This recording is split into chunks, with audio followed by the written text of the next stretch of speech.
Alright, so welcome back everyone. I apologize for the delay in posting this video, but life intervened. I just had a lot going on. So, last video you saw the car on the dyno was making good power. I held off on showing the final numbers. I had some reasons for that. Number one, that video didn't even really go the way I wanted it to. Like if you saw as the car made some pulls, I was able to take a photo of the monitor, which showed the numbers that it was producing. But it was a little awkward setup there. It was really tight. Like, the driver's side of the car here was like close up against the wall, and then the nose of the car was up against another wall.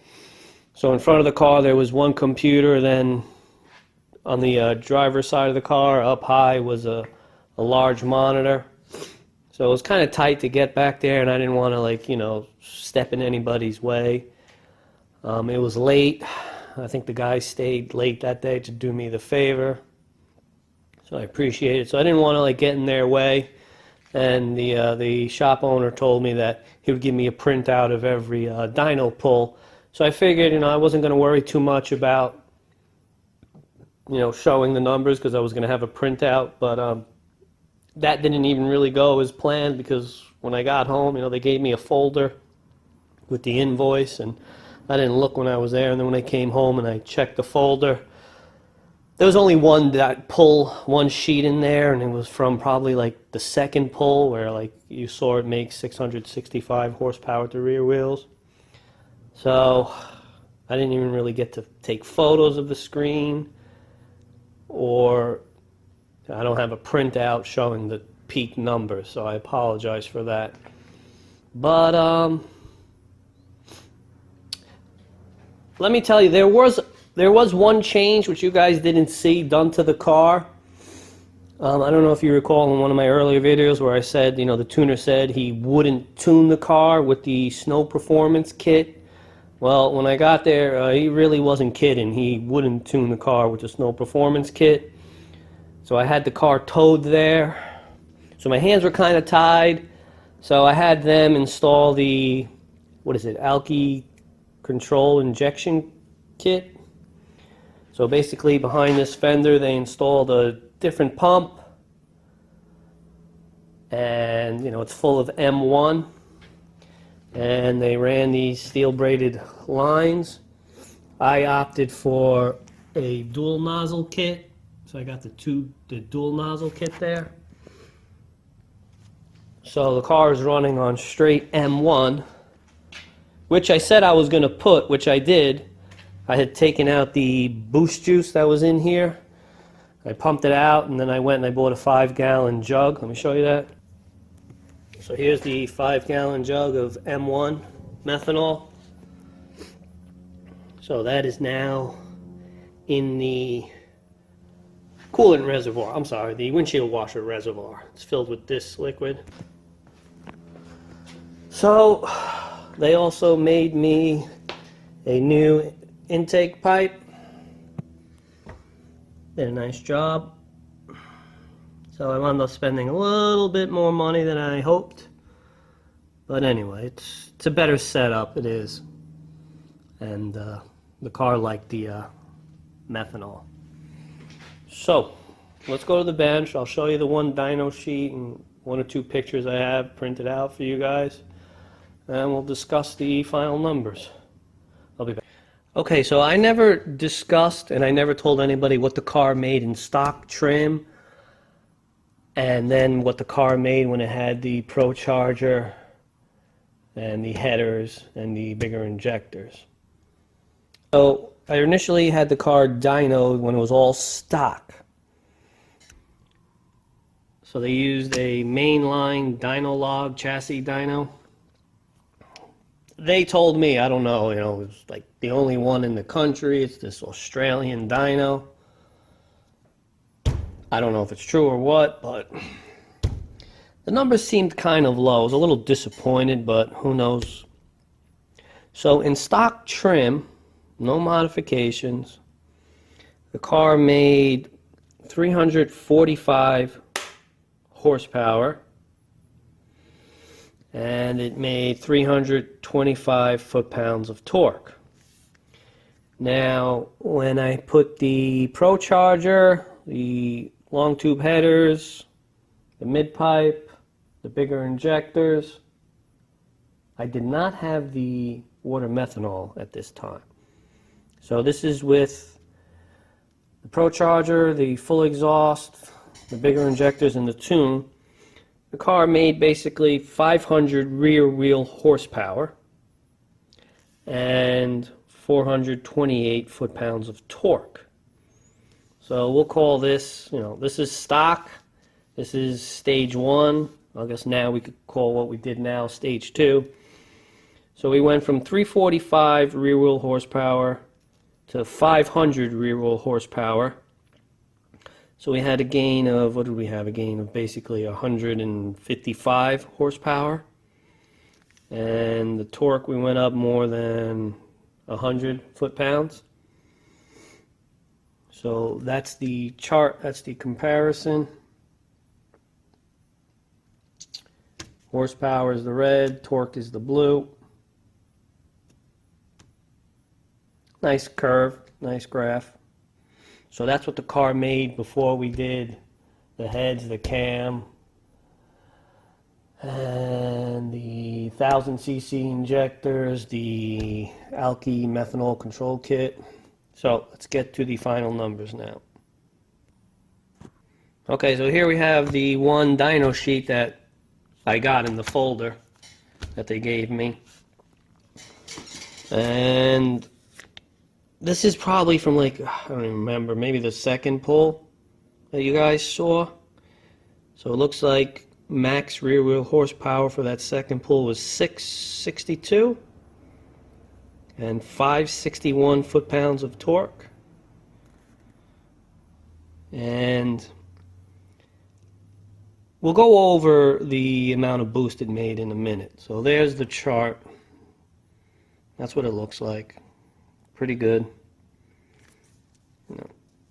Torque curve is pretty straight, which is what you want. And it carried a good amount of torque, basically from 4,300 RPM all the way to 6,500 RPM. And the horsepower just pulled all the way to 6,550 RPM. So okay, so the final horsepower numbers, which I don't even have. The highest horsepower we made was 670 rear wheel horsepower, and the torque was just under 600 foot-pounds of torque. It was like 598, I believe it was. So we made 670 rear wheel horsepower and 600 foot-pounds of torque. It was like 598.7, something like that. So this is, focus.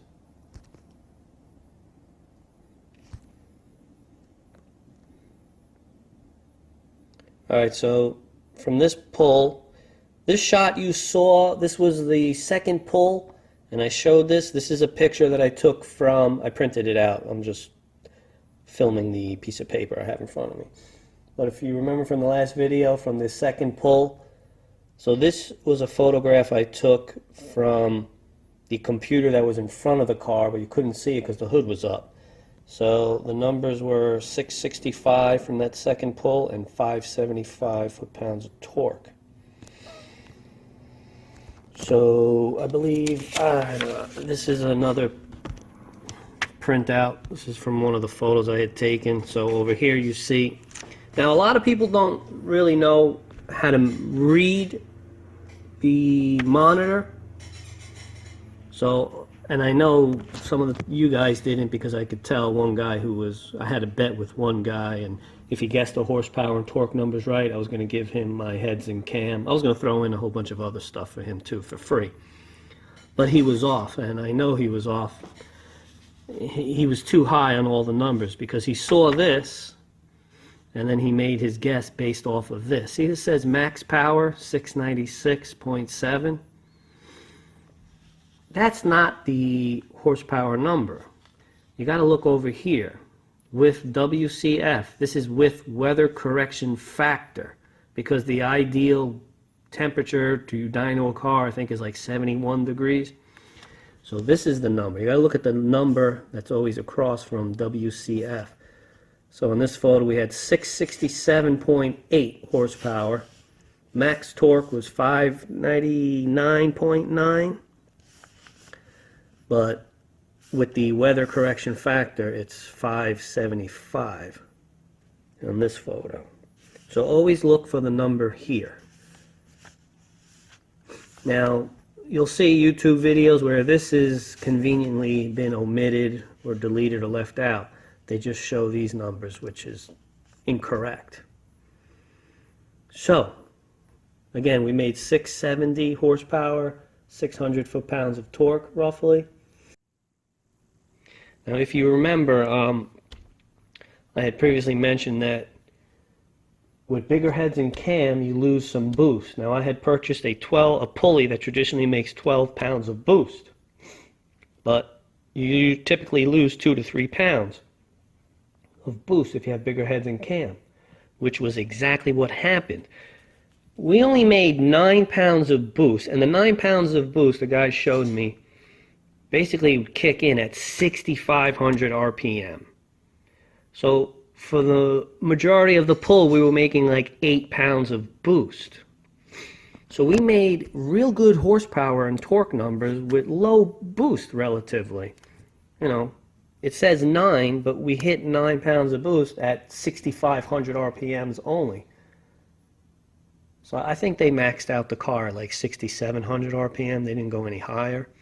But from 6,500 to 6,700, we made 9 pounds of boost.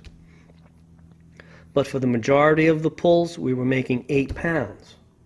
So we made good horsepower, more than what they expected. They figured the car was going to make like 620 to 640 horsepower.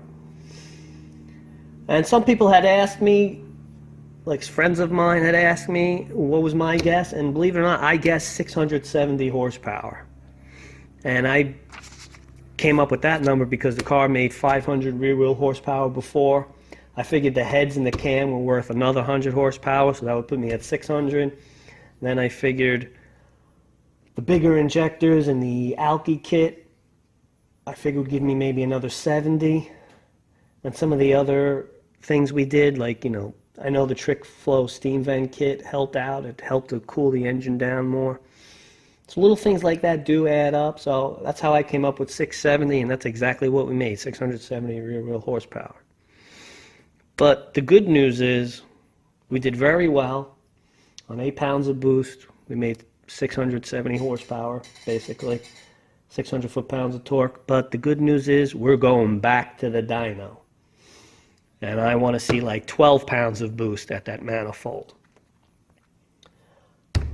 And then that should put us like 730 to 750 rear wheel horsepower. And I'm also going to do a really trick fuel system.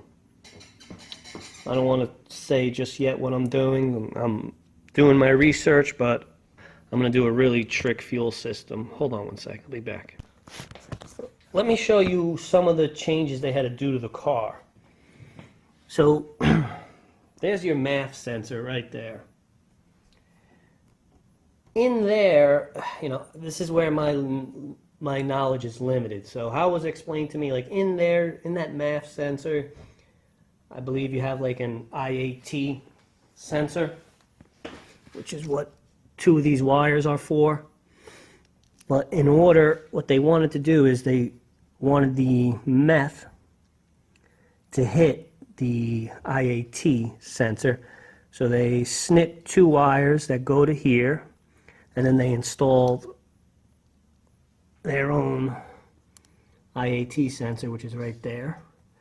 So when the meth is spraying, it's hitting the IAT sensor, and that helps with the tuning. And then we went from the stock, okay, I'm on the other side of the car. Okay, so they told me that they also had to change the MAP sensor. That's the MAF sensor. This is the MAP sensor. So they said that they put a map sensor from a ZR1 because the stock sensor is only a, what is it, a 1 bar map sensor, and it can only read up to atmospheric pressure, so it wouldn't measure boost, any more boost higher than atmospheric pressure. So for tuning purposes, they had to change it, and I believe that I don't remember if this is a 2 or 3 bar map sensor. I apologize. So they put they put a standalone IAT sensor, and they changed the map sensor so that they could tune it to its fullest capabilities. So that's pretty much it. Now, in case some people are saying, well, for those of you who don't understand how, like, there's 2 ways to measure horsepower. You can measure horsepower at the crank or at the rear wheels, like you saw in my video. To measure at the crank, you got to pull the motor out. Virtually nobody does that. Now, some of you might be like, well, a brand new C7 Z06 has 650 horsepower. Yes, ladies and gentlemen, it has 650 horsepower at the crank. My car's making 670 horsepower at the rear wheels. So my car makes more power at the rear wheels than a brand new 2017 C7 Z06. Manufacturers advertise cars always at the crank horsepower numbers because it's more appealing. So a new C7 Z06 will make, you got to factor in, about 18 to 20% parasitic loss. So figure it's making like 550 rear wheel horsepower. I'm making 670 rear wheel horsepower. So yes, this car will beat a stock C7 Z06. So remember, there's 2 ways to measure horsepower, at the crank and at the rear wheels. So if you want to know what this thing's making at the crank, add 18 to 20% to 670 rear wheel horsepower. Off the top of my head, I think that puts it like 810, 812 crank horsepower. So I think we're doing pretty damn good here. So I hope that clarifies things, because I had some kid the other day be like, how much power does it make? And he's like, oh, but how come I see all these guys on YouTube with Hondas and they're making 1,000 horsepower? Well, I said to him, we could crank it up. We could add a lot more boost. We could push the car to the edge. And we might get a couple of pulls out of it, and maybe we'll see 1,000 rear wheel horsepower, but it's not reliable. It's not going to last. And I've been driving this car for a few hundred miles now, and it works flawlessly. I have 0 issues. Nothing has gone wrong, and the car's held up great. So, again, I don't want to say any names, but, I follow this group of kids on YouTube. They work on Hondas, and they have like stock blocks, and they crank a lot of boost into them, and they make 700, 800 wheel horsepower. But those guys are literally pulling the motors out every few months and having to rebuild it. I'm not going to do that to a really nice Corvette here. So we have 670 reliable horsepower, and we're not pushing the motor. These stock LS3 lower ends can handle up to 1,000 rear wheel horsepower. I'm sorry, up to 1,000 crank horsepower. So we're still within the engine's limits. So it's not going to blow up just yet. It might eventually, but not just yet. So I hope you enjoyed the videos. I hope you enjoyed the build. I still have a lot more videos to go, because by no means am I ready to go to the racetrack right now. If I were to go, I would only embarrass myself. Number 1, I don't have the tires. Number 2, I still have the stock clutch. So we have to address all of that. And I still have some other videos and some other changes I'm going to do to the car. So I hope you guys keep watching. I apologize for the delay, but I've been so busy. And thank you for your patience, and please keep watching. If you could click the like and subscribe button, I would really appreciate it. And just thank you for your time, guys. I appreciate it, and I hope you enjoyed it. Thank you.